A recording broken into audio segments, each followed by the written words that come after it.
Hey guys, just give you an update on the Hemi powered Dakota. The truck has come a long way. As you can see here, I've got the 20-inch wheels on it, torque thrusts. They're running the 275/40 R20s. These are actually the same size tire they use on the Hellcat. I decided to use these because I did a lot of calculations and stuff, and these are pretty much the same height as what was on there previously. So I want to keep the speedometer the same, and you know, you see I got the roll pan on the back here. Here's the license plate. I don't think it really matters, but paint job is definitely in need. It's definitely in need of a paint job, pretty bad. But it's got the Beltec 2.4 drop on it. The only mistake I made here is this was the V6 Beltec drop. The Hemi weighs approximately 60 or 70 pounds lighter than the 360. And when I talked to Beltec, they told me to use the 5.9 V8 truck drop kit, and I decided not to listen to them. So I had the V6 drop kit on. You can see how close the front is to the tire. So eventually I'm going to swap the front springs out for the V8 springs. We just got done swapping the front bumper out. This is a 97 truck, and this has got the 2001 to 2004 bumper on it. Fortunately, I have an LMC in Kansas City close by me, so I was able to knock that out on a Sunday. And I got the depot headlights here. They're pretty nice, but I probably went through 4 or 5 different headlights. These are the only ones that I found that were of good quality. The rest that I got on eBay were pretty much junk. But I would tell you this: all the headlights that I've tried on this truck, even these depots, they don't focus the light like they should. So no matter what, you're going to be a little disappointed. But good headlights though. And I don't have the fog lamps on here because the truck didn't come with fog lamps. But I'm trying to figure out how I'm going to build the harness for those. I want it to be OEM fog lamps and everything like that. And my son and I built this license plate bracket for the this bumper, so you don't have to drill in the bumper. I don't want to put holes in it. So we use like 3/16 aluminum and special bracket and everything. Basically uses stock bumper holes that are inside there. That worked out real well. Here's the Hemi that I chose to swap in here. This is a 06 Dodge Charger 5.7. I used it. I wanted to use this because the aesthetics is a lot better, and also the car Hemi is supposed to produce a lot more power than the truck. And I was able to, as you can see here, I was able to swap this in without notching the frame at all. And that was due because I used the Schumacher Hemi swap kit in here. You can see how close it is to the booster right there. I put the iridium spark plugs in here, so hopefully I shouldn't have to change these spark plugs for 100,000 miles or so. That's going to be a bear to change. But the only thing I really regret doing the swap is I wish I'd have done the 6.1 instead. But you can see I used the these are the Jeep Grand Cherokee radiator hoses. This intake was actually off my 2013 Dodge Charger.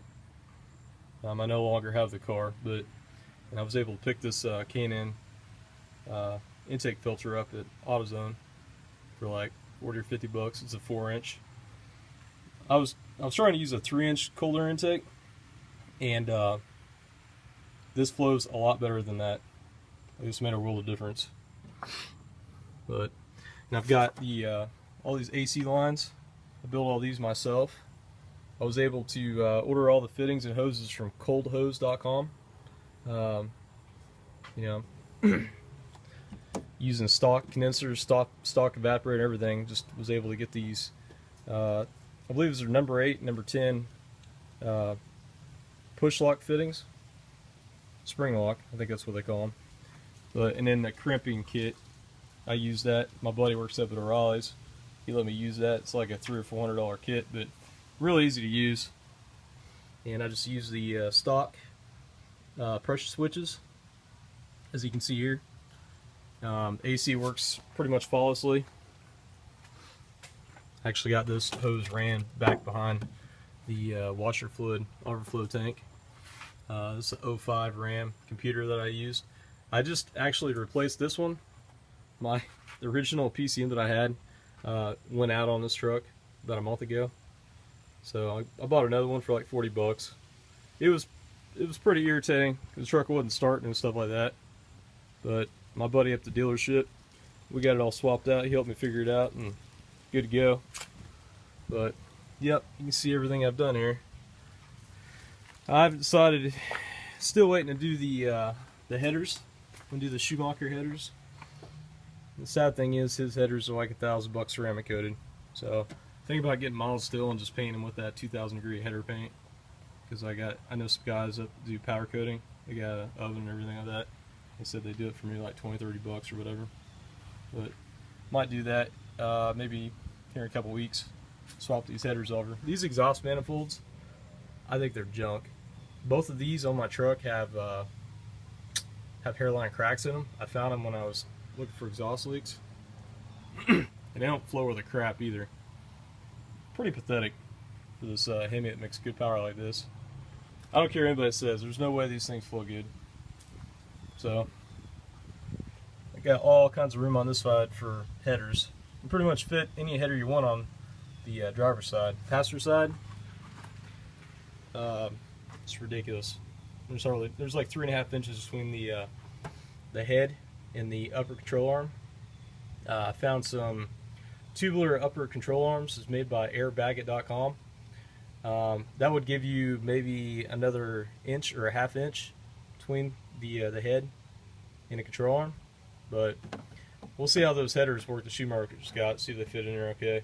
Hopefully I won't have to pull the engine out to put them in, because I'm going to pull the intake back off to lift the engine up and all that crap. So it's kind of a bear. But anyway, I'll go ahead and start this up. Let you guys check it out. Pretty proud of this truck. I think the next thing I'm going to do with this truck is put the Challenger seats in here, because they fold forward, you know, because so you can get it back to the Challenger. These seats that are in this Dakota are awful. Like my back is messed up and I can't stand these seats. I swapped in, I think it's an 01 or 02 Durango center console. Believe it or not, Dodge, in their infinite wisdom, decided to change the sheet metal on the floor. I think it was a 99 or 2000. And you can see this doesn't fit the floor at all. I actually had to trim about 1.5 inches off the bottom. It took about a day to figure it all out. It's pretty irritating. But it's in here, and it's a lot better than the original center console. It was pretty well junk, as you can see. But I really like these a lot. And let's see here. Guess I'll go ahead and start this up. I think you see here I'm using the 0104 Dakota gauges. There's a few things I had to modify to make that work properly. Wasn't a big deal. Like, use the same PCI bus signal as the Hemi does, and I think it was 03 to 05. So you're able to use these. Anyway, we'll go ahead and start this up. Let you guys check it out.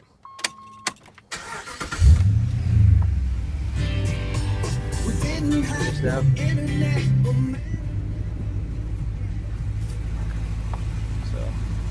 thing starts right up. Pretty good engine. I actually get really good gas mileage on it. When I did the swap, though, I really wanted to use the later model Hemi with the MBS and the variable valve timing, but it uses a CAN bus signal, which these year model Dakotas never used. The later model Dakotas use a CAN bus, which be a lot easier to swap. And I also lost the cruise control. We'll try to figure that out right now. But rev it up, let you guys hear it.